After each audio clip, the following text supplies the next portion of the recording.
मोतीलाल तेजावत।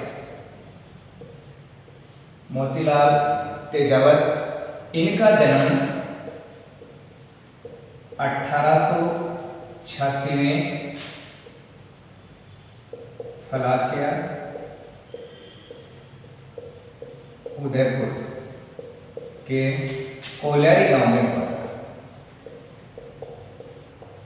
फलासिया उदयपुर में कोल्यारी नामक गांव में इनका जन्म हुआ और ये ओसवाल परिवार में पैदा हुए थे। जिस प्रकार गोविंदगिरी बंजारा परिवार में, मोतीलाल तेजावत ओसवाल परिवार में, ये शुरुआत में झाड़ोल ठिकाने के कामदार,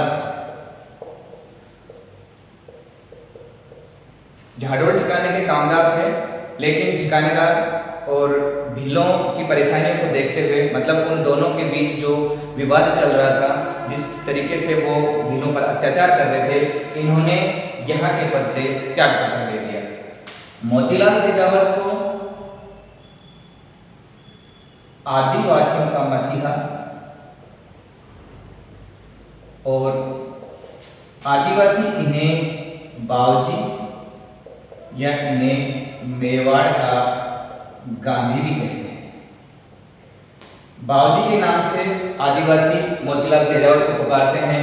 आदिवासियों का मसीहा इन्हें कहा जाता है क्योंकि इन्हें आदिवासियों में राजनीतिक चेतना जागृत करने में सबसे बड़ा जो योगदान रहा है वो मोतीलाल तेजावत का रहा है। मेवाड़ का गांधी इसलिए कहते हैं कि ये मोतीलाल तेजावत भी गांधी के अनुयायी थे और गांधी के आदर्शों पर चलकर, सब अहिंसा पर चलकर, असहयोग का मार्ग अपनाकर ही इन्होंने भीलों में चेतना जगाने का काम किया था।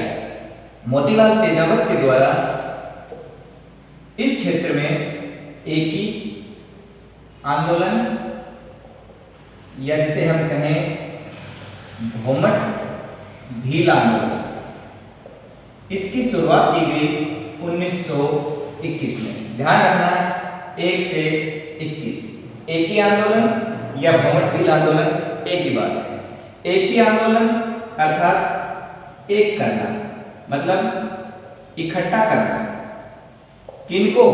भीलों को, और इसलिए हमने इसे नाम दिया एक ही आंदोलन। और भोमट भील ये भोमट क्षेत्र में चला था, मतलब डूंगरपुर, बांसवाड़ा, उदयपुर, चित्तौड़, ये चित्तौड़ के आसपास का जो क्षेत्र है और जो भीलों का निवास स्थान है उसे हम कहते हैं भोमट क्षेत्र।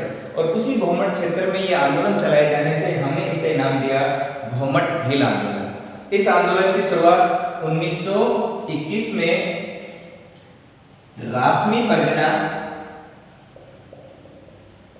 में एक जगह है मात्र कुंडिया, ये चित्तौड़गढ़ में पड़ता है। इस मात्र कुंडिया नामक स्थान से इस एके आंदोलन या भोमट भील आंदोलन की शुरुआत हुई। मोतीलाल तेजावत, जैसे कि मैंने शुरुआत में ही बताया है कि गोविंदगिरी का जो मुख्य फोकस था वो सामाजिक और धार्मिक था, जबकि मोतीलाल तेजावत का राजनीतिक चेतना जागृत करने का मुख्य काम था। इन्होंने क्या था कि उस समय यहाँ के ठिकानेदार द्वारा बहुत अधिक संख्या में लाग बाग लगा रखी थी, इनसे बैठ बेगार भी लिया जाता था, इनसे बहुत अधिक मात्रा में लगान भी लिया जाता था। इसके अलावा ठिकानेदार के जो कर्मचारी थे, कामदार थे, उन्हें बेवजह परेशान करते थे। इसके अलावा इनकी जो सामाजिक परंपराएं थी, चाहे डाकण प्रथा ही क्यों ना हो और बुरी परंपराएं क्यों ना हो, जब उनके द्वारा, सरकार के द्वारा उन्हें दूर करने का प्रयास किया गया तो उन्हें ऐसा लगा कि ये हमारे पारंपरिक अधिकारों में हस्तक्षेप है, उनका इंटरफेयर है, और इस चीज का उन्होंने विरोध किया। और इस बात को लेकर उन्होंने अपनी 21 मांगे, 21 सूत्री मांगे, जिन्हें नाम दिया जाता है मेवाड़ पुकार। ये क्वेश्चन 2014 की भर्ती कॉलेज लेक्चर में ले आया था। मेवाड़ पुकार क्या है? ये मेवाड़ पुकार 21 सूत्रीय मांगे हैं मोतीलाल तेजावत द्वारा। इन भीलों की 21 मांगे लिखी गई हैं और वो किसके सामने लेके गए हैं? महाराणा फतेह सिंह। मतलब महाराणा फतेह सिंह को मोतीलाल तेजावत के द्वारा भीलों की जो मांगे थी वो उनके सामने प्रस्तुत की गई हैं। टोटल मांगे 21, जैसे जिसमें लाल बागों में कमी करो, जो बैठ बेगार उसको समाप्त करो, लगान में कटौती करिए, इसके अलावा उनके जो परंपरागत अधिकार हैं उनको बनाए रखिए। इस तरीके की बातें इसमें लिखी गई हैं, जिसमें कहते हैं कि लगभग 17-18 मांगे मेवाड़ के महाराणा फतेह सिंह के द्वारा स्वीकार कर ली गई, लेकिन फिर भी कुछ मांगे उनकी स्वीकार्य नहीं हुई। और इसी बात को लेकर उन्होंने आंदोलन किया। इन्होंने यहाँ एक नारा दिया, हाकिम और हुक्म, हाकिम और हुक्म अब स्वीकार नहीं। मोतीलाल तेजावत ने यहाँ इसका आह्वान किया, हाकिम और हुक्म। हाकिम मतलब उस समय जो भी राजा या ठिकानेदार, जागीरदार, और हुक्म उनका आदेश, मतलब अब हम आपका कोई भी आदेश, कोई भी हुक्म उसको स्वीकार नहीं करेंगे। और जब इनकी 7 मार्च 1922, ध्यान रखना तारीख विद्यार्थियों, नीमड़ा गांव में ध्यान रखना, गांव में नीम के पेड़ के नीचे कोई मीटिंग चल रही है, कोई सभा चल रही है नीमड़ा गांव में 7 मार्च 1922 को। और वहां पर मेवाड़ भील कोर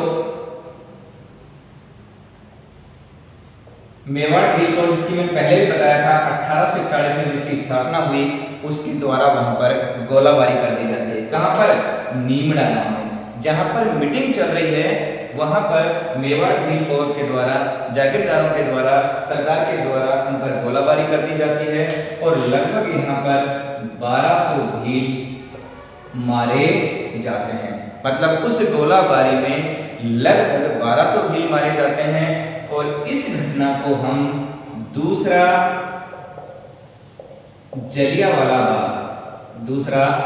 जलियांवाला बाग हत्याकांड भी कहते हैं।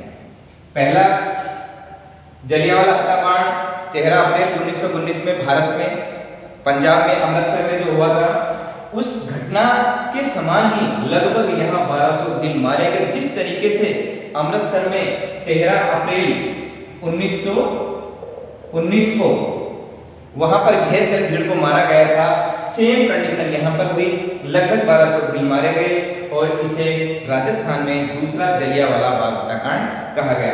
इसके बाद मोतीलाल तेजावत, इनके खुद के पैर में भी गोली लगी और उसके बाद ये खुद भूमिगत हो गए, अंडरग्राउंड हो गए, वहीं से आंदोलन को नेतृत्व प्रदान करते रहे। बाद में महात्मा गांधी जी के कहने पर इन्होंने आत्मसमर्पण कर दिया। महात्मा गांधी जी के अनुयायी थे, महात्मा गांधी जी के कहने पर इन्होंने आत्मसमर्पण कर दिया और अपने जीवन के अंतिम दिनों में ये उदयपुर चले गए और वहीं पर ही इनके जीवन का अंत हुआ। उससे पहले कहते हैं कि कुंभलगढ़ दुर्ग में या किसी अन्य जेल के अंदर इनको कुछ समय के लिए बंद रखा गया। जब ये घटनाक्रम चल रहा था उसके बाद जो सरकार थी वो इनसे इतना परेशान हो गई थी क्योंकि जनता में इनका बहुत अधिक प्रभाव हो गया था और इन्होंने लोगों में राजनीतिक चेतना जगाने का काम किया था, उनको राजनीतिक रूप से संगठित करने का काम किया था, इसलिए इनको जेल में डाल दिया गया था। लेकिन कुछ समय बाद इन्होंने जब आत्मसमर्पण कर दिया उसके बाद ये वापस से उदयपुर में आकर रहने लग गए और वहीं इन्होंने अपने जीवन की अंतिम सांसें ली। ये तो बात हुई विद्यार्थियों मोतीलाल तेजावत भील जनजाति आंदोलन की। अब हम बात करते हैं मीणा जनजाति आंदोलन। मीणा, जो मैंने आपको बताया कि राजस्थान में सबसे अधिक संख्या में, मतलब संख्या बल में सबसे ज्यादा मीणा जनजाति है, उसके बाद भील। अब मीणा जनजाति जो सबसे ज्यादा रहती है वो है जयपुर। मतलब जिस प्रकार से भील, गरासिया, सहरिया, इनका जो मुख्य संग्रहण है वो दक्षिण पश्चिम में है, डूंगरपुर, बांसवाड़ा, प्रतापगढ़। उसी प्रकार मीणों की जो सबसे अधिक संख्या है वो है जयपुर में। और मुनि मगन सागर के अनुसार इनकी उत्पत्ति मीन से हुई, मतलब मीणाओं की उत्पत्ति मीन से हुई है। इन्हें हम दो भागों में बांटते हैं, एक जमींदार मीणा और एक चौकीदार मीणा। जमींदार मीणा जो मुख्य रूप से काम करते हैं खेती और पशुपालन, खेती और पशुपालन, और चौकीदार मीणा जो महलों में कोष की सुरक्षा का काम करते हैं। जमींदार मीणा खेती और पशुपालन, इनके पास जमीनें हैं और ये चौकीदार मीणाओं की बजाय अच्छी स्थिति में, समृद्ध स्थिति में है, जबकि चौकीदार मीणा शुरुआत में महलों में कोष की सुरक्षा का काम करते थे और बाद में जब इनको यहाँ से हटा दिया गया उसके बाद ये चोरी, डकैती, लूटपाट ये काम करना शुरू कर दिया।